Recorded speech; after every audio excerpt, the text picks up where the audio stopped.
Request Shri KT Ramarao గారు. Speaker sir,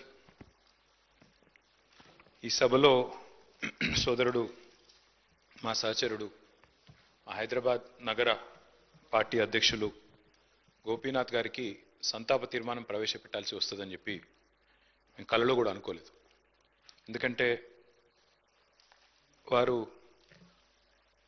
జీవించున్నంత కాలం కూడా ఎన్నడూ తనకు అనారోగ్యం వచ్చిందని కానీ అది కూడా ఇంత తీవ్రంగా ఉందని కానీ ఎన్నడూ ఎక్కడ కూడా చెప్పుకోలేదు, ఎవరికి కూడా పంచుకోలేదు అధ్యక్ష.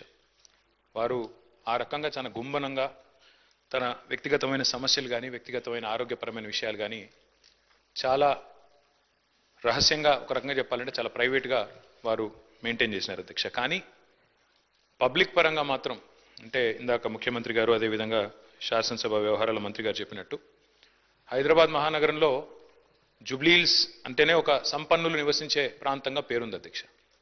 కానీ జుబ్లీహిల్స్ నియోజకవర్గం పరిస్థితి చూస్తే దానికి పూర్తి భిన్నం అధ్యక్ష. పేరుకి జుబ్లీహిల్స్ నియోజకవర్గం, కానీ అక్కడ ఉండేది మొత్తం కూడా పేద ప్రజలు. ఎందుకంటే పేరుకి జుబ్లీహిల్స్ నియోజకవర్గం అయినప్పటికీ అక్కడ ఉండేది బోరబండ, రెహమత్ నగరు, షేక్పేట, ఎర్రగడ్డ, వెంగళరావు నగరు, ఈ రకంగా మొత్తంగా ఒక బస్తీలు, స్లమ్స్తో కూడిన ఏరియా అధ్యక్ష. హైదరాబాద్లోని హైదర్గూడలో 1963లో ఇక్కడే హైదరాబాద్ మహానగరంలోనే గోపీనాథ్ గారు జన్మించినారు అధ్యక్ష. తర్వాత వారు ఇక్కడే చదువుకుని ఇక్కడే మరి ఉస్మానియాలో డిగ్రీ కూడా చేసి తర్వాత ఎన్టీ రామారావు గారికి వీర అభిమానిగా తెలుగుదేశం పార్టీ స్థాపించిన తర్వాత వారు రాజకీయాల్లో అడుగుపెట్టినారు. నాకు బాగా గుర్తుంది అధ్యక్ష, మేము చిన్నప్పుడు మన ఎమ్మెల్యేలకు ఇచ్చిన క్వార్టర్స్ ఏవైతే ఉన్నాయో బషీర్బాగ్లో, అక్కడ మా కుటుంబం అంతా ఉండేది. పెద్దలు కేసీఆర్ గారు ఆనాడు శాసనసభ్యుడిగా ఉన్నప్పుడు మొట్టమొదటిసారి 85లో న్యూ ఎమ్మెల్యే క్వార్టర్స్లో నివాసం ఉండేది అధ్యక్ష. మేము కూడా అక్కడే ఉండేది. అక్కడ నుంచి బయటకు వచ్చి ప్రస్తుతం ఉన్న సెక్రటేరియట్ ముందుగా ఇప్పుడు ఎక్కడైతే అమరజ్యోతి ఉన్నదో అక్కడ మాకు ఎప్పుడు ఒక కటౌట్ కనబడేది అధ్యక్ష. మొట్టమొదటి కటౌట్ బహుశా చాలా మంది హైదరాబాద్లో చూసింది అదే అయి ఉంటుంది.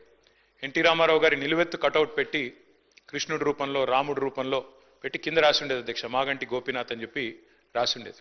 ఒక రకంగా చెప్పాలంటే హైదరాబాద్లో ఈ కటౌట్స్ కల్చర్ కానీ, రకంగా చెప్పాలంటే ఆనాడు తెలుగుదేశం పార్టీ అధికారంలో ఉన్నప్పుడు ఈ రకంగా మరి ఒక పర్మనెంట్గా ఒక కటౌట్ తనకంటూ ఏర్పాటు చేసుకున్న నాయకుడు మాగంటి గోపీనాథ్ గారు.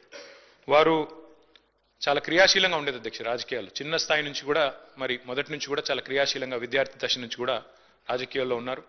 తెలుగు యువతలో పనిచేశారు.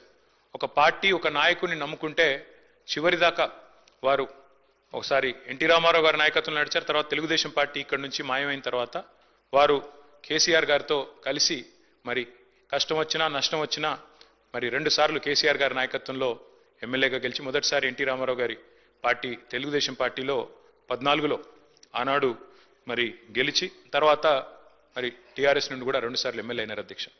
ముఖ్యమంత్రి గారు చెప్పినట్టు హ్యాట్రిక్ కొట్టడం ఎమ్మెల్యేలకు అంత సులువు కాదు అధ్యక్ష. గోపీనాథ్ గారి గురించి ఒక మాట చెప్పాలంటే అధ్యక్ష, వారు చనిపోయిన రోజు నేను హరీష్ రావు గారు ఇద్దరం ఏఐజీ హాస్పిటల్ నుండి బయలుదేరి వాళ్ళ ఇంటి దగ్గరికి వెళ్ళి కొన్ని ఏర్పాట్లు చేద్దామని ముందుకు పోయినాం అధ్యక్ష. ఆ రోజు నిజంగా ఆశ్చర్యం అనిపించింది మాకు. చెప్తారు అధ్యక్ష, మన హైదరాబాద్లో సామెత చెప్తారు, ఊపర్ షేర్వాణి అందరు పరేషాని అని. అక్కడ పోయిన తర్వాత నేను హరీష్ రావు గారు నిజంగా ఆశ్చర్యానికి లోనేను. గోపీనాథ్ గారు ఉండే ఇల్లు ఒక మాదాపూర్ ఆ ప్రాంతంలో చాలా చిన్న ఇల్లు అధ్యక్ష. నాకు తెలిసి 250-300 గజాలు కూడా ఉంటుందో ఉండదో, చాలా చిన్న ఇల్లు. ఎన్నడూ కూడా గోపీనాథ్ గారు మాకు తను ఎప్పుడు కనబడ్డా ఇందాక మరి ప్రభుత్వం నుంచి చెప్పినట్టు ఎప్పుడు కూడా చాలా గుంభనంగా చాలా ఎప్పుడు కూడా ఎక్కడ కూడా తనకేమైనా ఇబ్బంది ఉన్నా చెప్పేవాడు కాదు అధ్యక్ష. అక్కడ పోయిన చూసిన తర్వాత వాళ్ళ 3 పిల్లలు అక్షర, దిశిర, వాత్సల్య 3 పిల్లలు అధ్యక్ష. ఇంకా చిన్న పిల్లలు 20, 21, 22 ఏళ్ళు ఉంటాయి. ఎవరు కూడా ఇంకా పెళ్ళి అవ్వలేదు, సెటిల్ అవ్వలేదు. వాళ్ళని చూసి బాధపడ్డాం. తర్వాత ఇల్లు చూసి కూడా బాధపడ్డాం, ఇట్లా ఉన్నారా ఈయన ఇన్ని రోజుల్లో. ఎందుకంటే ఎప్పుడు ఏ ఫంక్షన్ వచ్చినా బాగా లావిష్గా ఖర్చు పెట్టేటోడు అధ్యక్ష. ఊపర్ షేర్వాణి అందరు పరేషాన్ ఎందుకన్నా అంటే ఎక్కడ కూడా ఏంటంటే తెలియనియలే మాకు ఈ కష్టం ఉందని కానీ ఇంకోటని కానీ. తెలంగాణ ప్రభుత్వం ఆనాడు బతుకమ్మ చీరలు అనే కార్యక్రమం మనం 2016-17లో ప్రారంభించినాం అధ్యక్ష. కానీ అంతకంటే ముందే గోపీనాథ్ గారు తన కాన్స్టిట్యున్సీలో బతుకమ్మకి చీర పెట్టే ఒక సంస్కృతిని కూడా తీసుకొచ్చింది గోపీనాథ్ గారు అధ్యక్ష. మనందరం గోపీనాథ్ అని ఇక్కడ పిలుస్తాం కానీ ఆయన మొత్తం కాన్స్టిట్యున్సీలో మాత్రం గోపన్నగానే పిలుచుకుంటారు. ఎక్కడ పోయినా ఏ డివిజన్ పోయినా గోపన్న గోపన్న అని మాట్లాడతారు. ప్రజల్లో నిత్యం మమేకమయ్యే వ్యక్తి అధ్యక్ష. ఒక చిన్న ఎగ్జాంపుల్ నేను మీకు చెప్తాను. రేమత్ నగర్ డివిజన్లో ఎస్పీఆర్ కాలనీ అనుకుంటా, ఎస్పీఆర్ హిల్స్ ఏదో ఉంటుంది అధ్యక్ష అక్కడ పేరు. అక్కడ ఒక 5 ఎకరాల స్థలం ఉండేది అధ్యక్ష, ఒక క్వారీ ఉండేది. ఆ క్వారీ మొత్తం అయిపోయింది, దాని క్వారీ అంతా కూడా ఎక్స్కవేషన్ అయిపోయింది. అక్కడ కబ్జా పెట్టడానికి చుట్టూ బస్తీలు అవి ఉన్నాయి, అక్కడ కొంతమంది కబ్జా పెట్టడానికి ప్రయత్నం చేస్తూ ఉన్నారు లోకల్ వాళ్ళు కొంతమంది ఎవరు. గోపీనాథ్ గారు పట్టుబట్టి ఆనాడు ప్రభుత్వంలో ఉన్న మా అందరిని కూడా తీసుకెళ్లి ఆ ప్లేస్ చూపెట్టి అక్కడ ఒక మంచి పిల్లలు ఆడుకునే ఒక గ్రౌండ్, అదేవిధంగా అక్కడ కమ్యూనిటీ అంతా గ్యాదర్ అయ్యి చేసుకునే కార్యక్రమాలు చేయాలని చెప్పి పట్టుబట్టి దాన్ని ఒక గ్రౌండ్గా తీర్చిదిద్ది అక్కడ బతుకమ్మ వేడుకలు కానీ, అట్లాగే రంజాన్ అప్పుడు అక్కడ కార్యక్రమాలు చేయడమే కానీ, క్రిస్మస్ వేడుకలు చేయడం కానీ, ఇవన్నీ కూడా చాలా జాగ్రత్తగా చేసేటాడు అధ్యక్ష. దాంతోపాటు అధ్యక్ష వారు మరి బతికినంత కాలం ఒక మాస్ లీడర్గా ప్రజల మధ్యనే ఉంటూ ఎప్పటికప్పుడు డైనమిక్గా తిరుగుతూ అర్ధరాత్రి సమస్య వచ్చినా అపరాత్రి సమస్య వచ్చినా అధికారులను వెంటనే సంప్రదించి పనులు చేసి పెట్టే ఒక మంచి మనస్తత్వం ఉన్న నాయకుడు అధ్యక్ష. మరి గోపీనాథ్ గారి మరణం, ఎందుకంటే మా నగర పార్టీ అధ్యక్షుడు కూడా వారు, దాంతోపాటు కేసీఆర్ గారికి మరి నమ్మిన విధేయుడిగా, ఎన్ని ఒత్తిళ్లు వచ్చినా మరి ఒక నమ్మిన విధేయుడిగా మరి పార్టీలో 2 సార్లు గెలిచిన తర్వాత అదే పద్ధతుల్లో కొనసాగారు అధ్యక్ష.